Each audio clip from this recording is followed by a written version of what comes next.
기업 들려주는 남자. 안녕하세요. 기업 들려주는 남자 홍보기입니다. 국내 수소산업 중 가장 시장에서 주목받고 있던 기업이 최근 상장한다는 소식이 들려옵니다.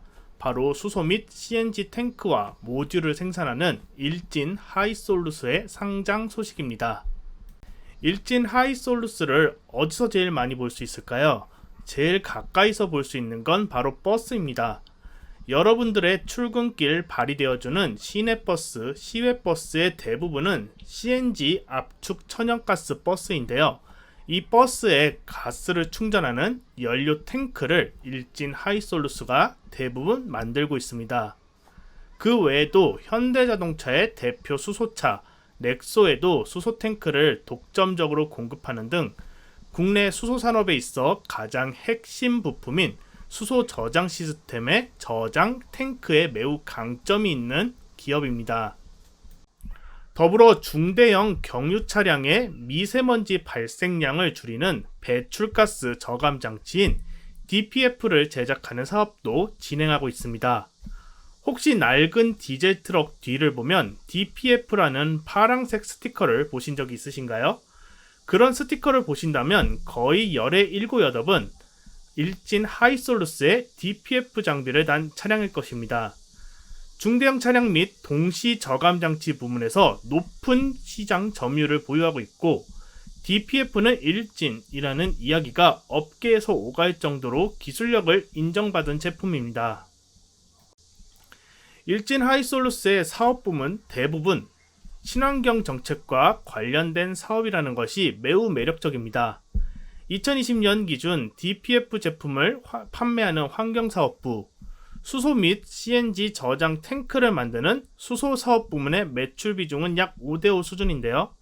각각 일진 하이솔루스의 캐시카우, 미래 성장 동력 사업으로 각각의 역할을 담당해주고 있습니다.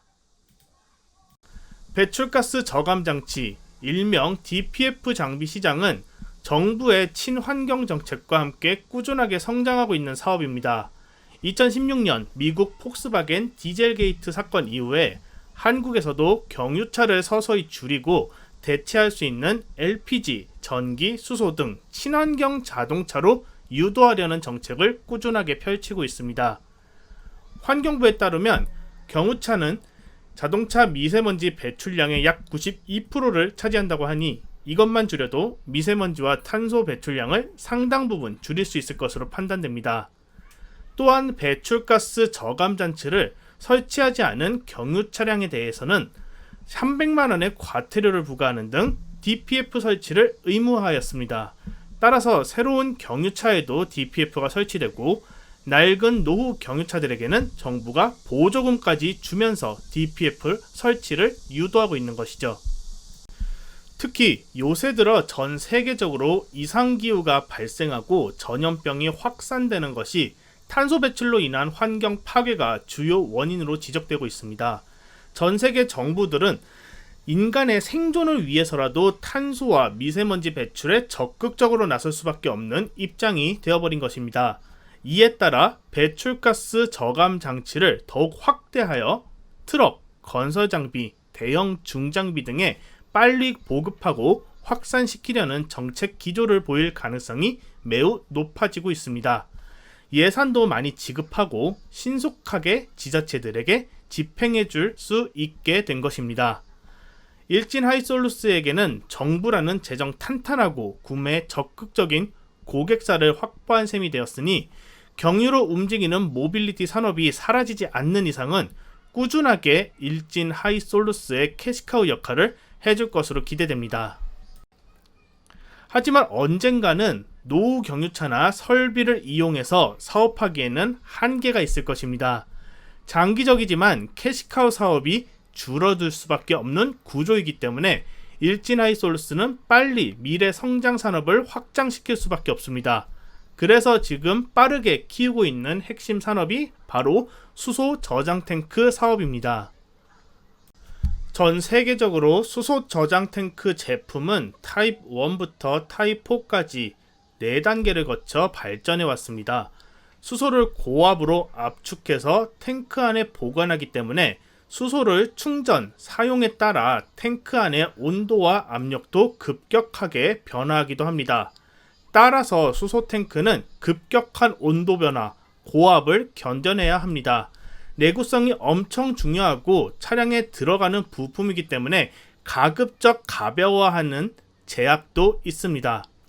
내구성과 경량성, 뭔가 안 맞는 이 두 가지 특징을 동시에 잡아야 하기 때문에 기술력이 매우 중요한 요소입니다.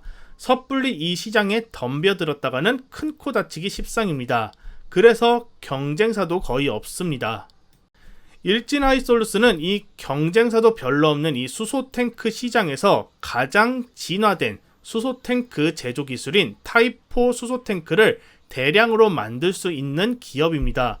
국내에서 유일하며 글로벌 시장에서도 일본 도요타, 미국 링컨 등이 생산이 가능합니다. 국내에도 SK, 롯데, 한화 등이 역량 있는 수소 탱크 제조 기업을 인수하거나 기술 개발을 하는 등 많은 노력을 하고 있지만 아직 일진 하이솔루스를 따라하기에는 부족한 상황입니다.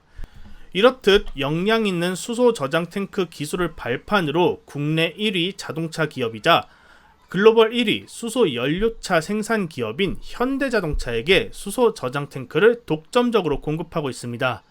현대차는 종합 자동차 제조 순위에서는 약간 밀릴 수 있지만 S&E 리서치 조사 결과 연간 누적 수소 연료 전지차 판매 대수에서는 무려 전 세계 70% 가까이를 차지하는 엄청난 수소 모빌리티 전문 기업입니다.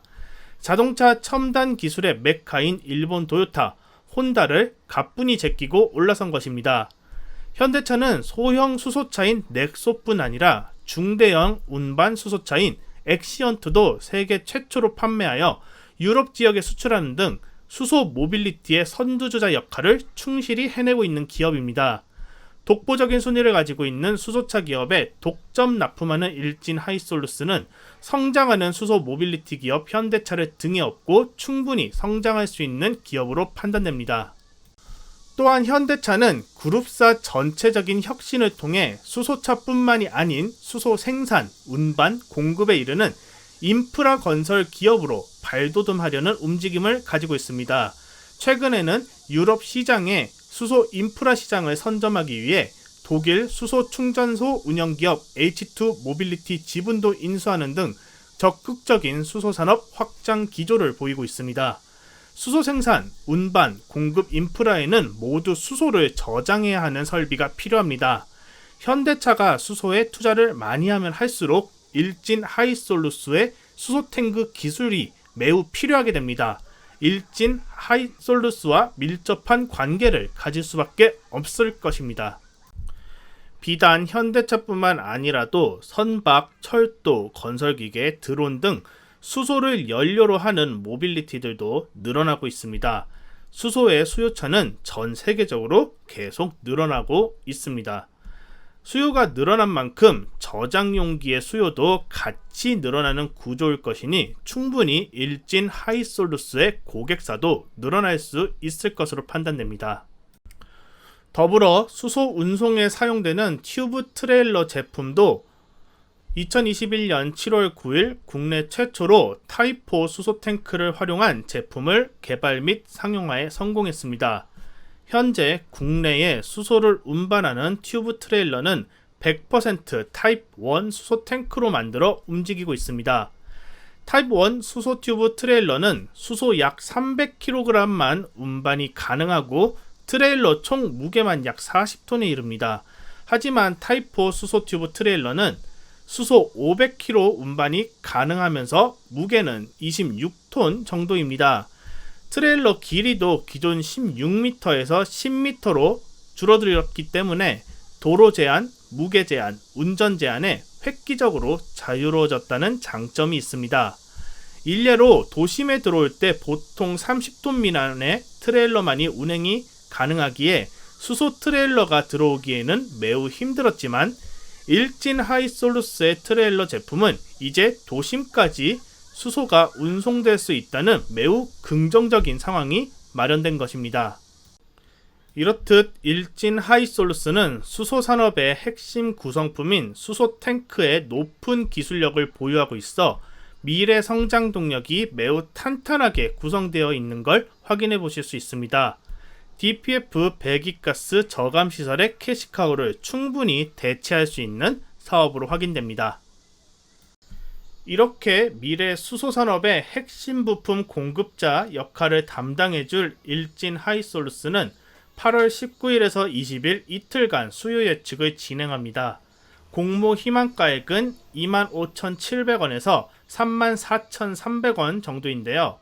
미래 성장 동력이 너무나 명확한 사업 구조를 가지고 있기에 공모가 최상단인 34,300원 혹은 그 이상의 가치를 평가받을 수도 있어 보입니다. 일반 청약 예정일은 8월 24일에서 25일 양일간 이루어지며 미래에셋증권, 삼성증권, 현대차증권, 대신증권에서 청약이 진행될 예정입니다. 중복 청약은 불가하니 증권사를 잘 선택하셔서 청약에 임하시면 좋겠습니다. 참고로 일반 청약 물량을 많이 받은 증권사는 미래에셋과 삼성증권입니다. 각각 약 108만 9,399주에서 130만 7,279주 정도로 모집이 가능한 것으로 확인됩니다. 그리고 현대차증권과 대신증권은 27만 2,351주에서 32만 6,820주 정도로 일반 청약 대상 모집을 진행합니다. 각 증권사마다 특징들을 잘 참고하시어 청약을 진행해 보시면 좋겠습니다.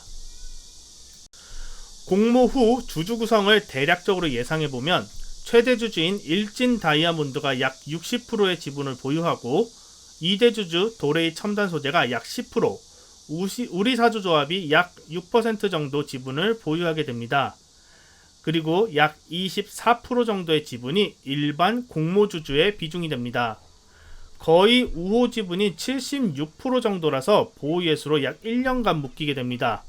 또한 보호예수가 없더라도 모회사와 우리사주 등 관계자 지분이 매우 높기 때문에 물량이 풀릴 이유가 거의 없어 보입니다.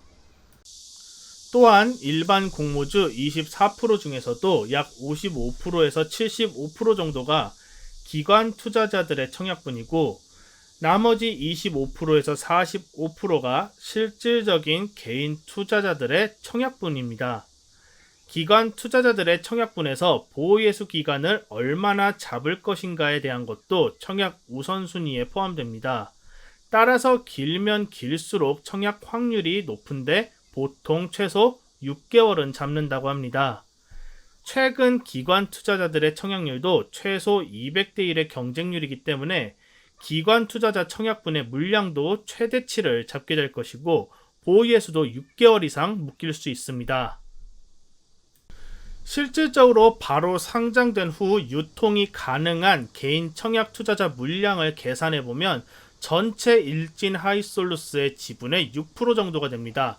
굉장히 적은 물량이 상장 후 시장에 나온다는 점에서 추가적인 상승도 기대해 볼 만한 부분입니다. 상장 직후에도 보호예수로 인해 상대적으로 적은 물량이 유통된다는 것, 그리고 기업적인 측면에서 미래 성장 산업인 수소 산업의 핵심 부품의 독점적 체계를 구축하고 있는 기업이기 때문에 충분히 중장기적으로 성장의 기대감은 유지될 것으로 보입니다. 청약에 적극적으로 참여해 보셔도 좋고 놓치셨다면 상장 이후 심한 변동성 기간을 좀 기다리셨다가 어느 정도 보유예수도 풀리고 안정적인 흐름을 보일 때 중장기적인 투자 타이밍을 노려보시는 것도 좋은 방법이지 않을까 생각해 봅니다. 네, 오늘 동영상은 여기서 마무리하도록 하겠습니다. 좋아요, 구독, 알람 설정 꼭 한 번씩 부탁드립니다. 다음 동영상에서도 더욱 알찬 정보로 여러분들을 찾아뵙도록 하겠습니다. 언제나 좋은 하루 되시고요. 안녕.